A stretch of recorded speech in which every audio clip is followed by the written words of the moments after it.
ஓம் ஸ்ரீ குருப்பியோ நம. ஓம் கம் கணபதையே நம. நம்ம ஸ்ரீநிகேதன் வலைதளம் வாயிலாக முருகப்பெருமானுடைய சாஸ்திரநாமத்திலிருந்து தினம் ஒரு நாமாவளியை சிந்திச்சுட்டு இன்றைய தினம் 676வது நாமாவளியாக ஓம் மதிதாய நம. முருகப்பெருமான இந்த நாமாவளி எல்லா விதமான புத்தி சக்தியை அளிப்பவருக்கு நமஸ்காரம் அப்படின்னு வர்ணிக்கிறது. அதாவது அறிவை வழங்குபவராக குமார பரமேஸ்வரன் இருக்கார். எல்லா உயிர்களுக்கும் எது ஆதாரம் அப்படின்னா புத்தி சக்தி தான். அதனால புத்திமான் பலவான் ஆவான் அப்படின்னு பெரியவா சொல்கிறது. அப்போ அந்த புத்தி சக்தி, இந்த புத்தி தடுமாற்றம் யாருக்கு உண்டு அப்படின்னா இந்த ஜீவாத்மாவுக்கு உண்டு.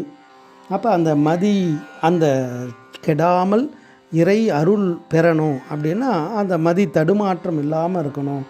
அப்போ என்ன பண்ணணும்னா இறை வழிபாடுகள் செய்து இறை அருளால் அந்த புத்தி சக்தியை அடைய முடியும். அதனால்தான் மதியால் வித்தகனாகி மனதால் உத்தமனாகி பதிவாகி சிவஞான பரயோக தருள்வாயேன்னு கேட்பார். ஏன்னா மதியால் வித்தகனாகணும், அது மட்டும் போகாது, மனதால் உத்தமனாகணும்.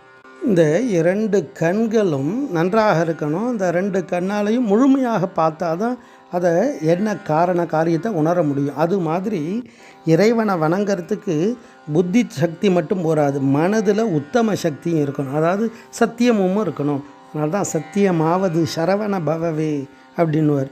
அப்படி மதியால் வித்தகனாகி மனதால் உத்தமனாகி பதிவாகி சிவஞான பரயோகத்தை அருள்வாயேன்னுவார். அப்போ அந்த சிவஞானத்தை அடையிறது தான் இந்த ஆத்மாவனுடைய லட்சியம் அப்படின்னு அர்த்தம். அப்போ வள்ளுவ பெருந்தகையெல்லாம் சொல்கிறார் இல்லையா, வையத்துள் வாழ்வாங்கு வாழ்பவன் வானுரையும் தெய்வத்துள் வைக்கப்படும்னுவார். அப்போ இந்த இறைவனுடைய அந்த தன்மையை அடைவது தான் வாழ்க்கையினுடைய லட்சியம்.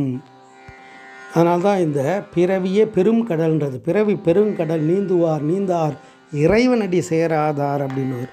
அப்போ இறைவன் அடி சேருவது தான் வாழ்க்கையினுடைய லட்சியம். அப்போ அதுக்கு எது தேவை அப்படின்னா இந்த மதிஹி அப்படின்னா எதெல்லாம் குறிக்கும் அப்படின்னா புத்தி, அறிவு, மனம், கருத்து, நினைவு, இது எல்லாமே நன்றாக இருக்கணும். அதுக்கெல்லாம் அதை கொடுப்பவர் யார் அப்படின்னா அவர் தான் குமார பரமேஸ்வரன். அதை தான் இந்த நாமாவளி தத்துவார்த்தமாக வர்ணிக்கிறது. ஓம் மதிதாய நமஹ. ஸ்ரீ குருப்பியோ நமஹ. ஓம் சும் சுப்பிரமணியாய நமஹ.